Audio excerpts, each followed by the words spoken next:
L'ère du client. Un hors-série BFM Business présenté par Frédéric Simotel.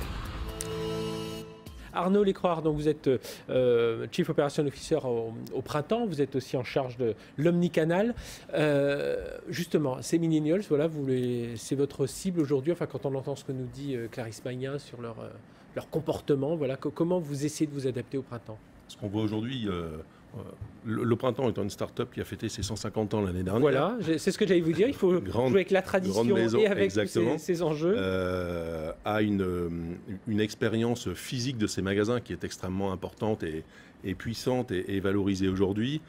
Mais l'évolution de nos clients aujourd'hui nous impose, millenniums et autres tranches d'âge, de répondre à leurs attentes et en fait d'associer le meilleur des deux mondes, physique et digital, donc le digital dont on parle beaucoup aujourd'hui, et de proposer aux clients, bien au-delà d'une offre produit unique, mais un accompagnement avec des services qui sont extrêmement développés.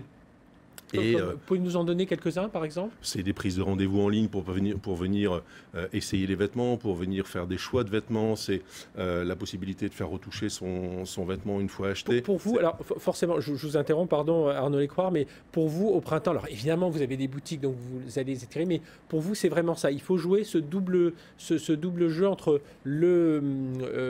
enfin on dit digital, voilà, oui, la partie en ligne et la partie magasin. Il n'y en a pas un qui va surclasser l'autre. On l'a longtemps cru, à un moment, on a absolument, ça a été. Les boutiques allaient fermer. Bon, il y a une tendance quand même, mais bon, on voit qu'aujourd'hui, on essaie. Il y a eu des mises en opposition des deux mondes, et aujourd'hui, on voit vraiment qu'ils sont très complémentaires. Et pour illustrer ces propos, jusqu'il y a quelques dizaines d'années, on pouvait prétendre que les grands magasins avaient l'offre produit la plus large à présenter à leurs clients, puisqu'on était censé tout y trouver. Aujourd'hui, sur un petit smartphone, vous avez 100 000 fois plus de produits disponibles. Donc, de toute façon, c'est plus un critère différenciant pour le printemps. Donc ça veut dire que l'offre produit, mais l'offre de service qu'on doit associer à ces produits prend le pas sur le commerce dit traditionnel, bien évidemment, et la digitalisation de ce commerce va bien au-delà de ce que le client peut voir de toute façon, parce que c'est une transformation en profondeur des entreprises.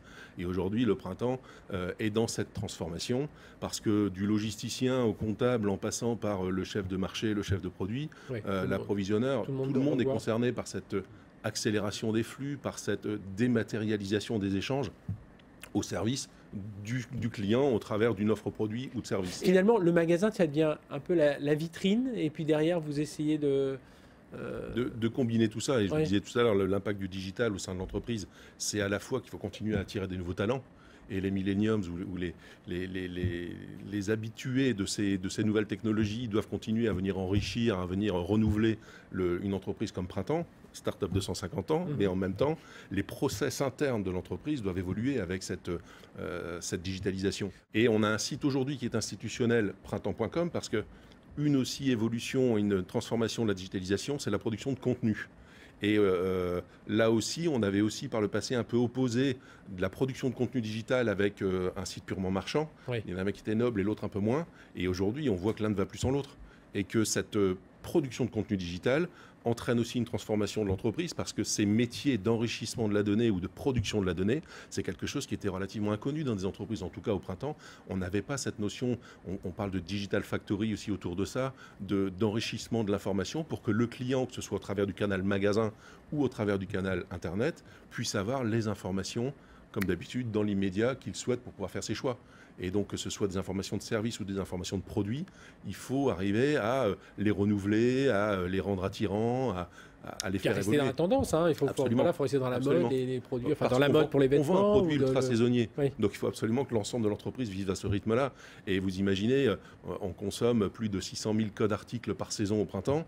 Il faut renouveler ça, il faut aller de plus en plus vite pour cette information. Ça veut dire, je le disais tout à l'heure, ça veut dire transformation en interne de vos vendeurs, logisticiens, du management, du marketing, mais ça veut dire aussi les liens que vous avez avec les marques. Absolument. Il faut leur dire, les gars, il faut coller au train, quoi. Parce que les produits qu'on vend dans nos magasins, c'est les produits qui proviennent de ces marques-là, et qu'aujourd'hui, pour bien relayer le message de ces marques sur nos surfaces, sur nos grands magasins, il faut qu'on ait cette information qui soit à jour, correcte, correcte, renouvelée et attirante et intéresse le client. Donc depuis la création d'un fournisseur jusqu'à la livraison des produits et la facturation de ce fournisseur, on est en train d'électroniser toutes ces informations. Oui. Et donc ça transforme en profondeur les flux et les métiers dans l'entreprise. Cette comment je pourrais dire ça, fusion entre le physique et le digital, de toute façon, les employés comme les clients le vivent chez eux, le vivent avec leurs enfants et ça devient vraiment un mode de vie et sur lequel on se doit d'être présent. Arnaud Lecreur, vous êtes aussi, en plus de Chief Operation Officer, directeur de l'Omnicanal.